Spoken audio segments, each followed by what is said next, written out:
আচরণশীল বিরক্ত অনাসক্ত গৃহত্যাগী বা তাদৃশ মহাপুরুষ লাভ বড় সুলভ। কারণ গুরু মেহেরবান তো চেলা মেহরবান। গুরুদেব যদি ভজনশীল হয়, যদি শাস্ত্রজ্ঞ হয়, যে শাস্ত্রীয় উপদেশ পালন করে, যদি মহাজনকে অবলম্বন করে, তবেই তো শিষ্য সেই মতো প্রবেশ করবে। এই জন্যই শিষ্যের সাধনার ক্ষেত্রে গুরুদেবের অশেষ অশেষ ভূমিকা।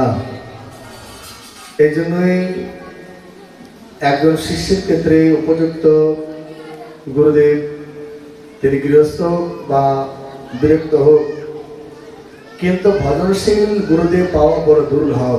এটি ভাগ্য চাই, সৌভাগ্য ছাড়া সম্ভব না। তবে হ্যাঁ, যদি মনের মধ্যে কোনো লালসা থাকে, ভগবান কৃপা করে দৈব যুগে তিনি ঘরের মধ্যে সদ্গুরুদেব পাইলেন।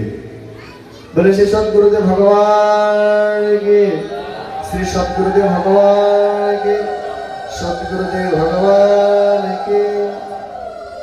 এটি আরো দুর্লভ। যদি মনের মধ্যে কোনো লালসা থাকে, আমি ভজন করতে চাই, হে ভগবান তুমি আমাকে উপযুক্ত ভজনশীল সদ্গুরুদেবের সম্বন্ধ পাই দাও। যদি লালসা থাকে, ভগবান কোনো না কোনো ভাবে সম্বন্ধ করিয়ে দিবেন, দিবেনই। এইভাবে সকলে তারা ভাগবত শ্রবণ করছেন। অন্যথা বৈষ্ণবে মায়া দৈবেরূপে সুদস্তেজা। কারণ আমাদের আচরণে সদাচার নেই।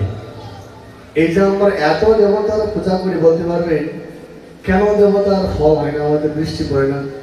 অনেক কারণ আছে। এত হাজার হাজার পূজা হচ্ছে, তাহলে ফল কেন হচ্ছে না?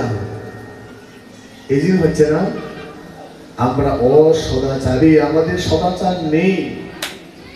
এই সদাচার নেই বলে যতই যাগযজ্ঞ করি, পূজার কোন বিশেষ ফল লাভ হয় না।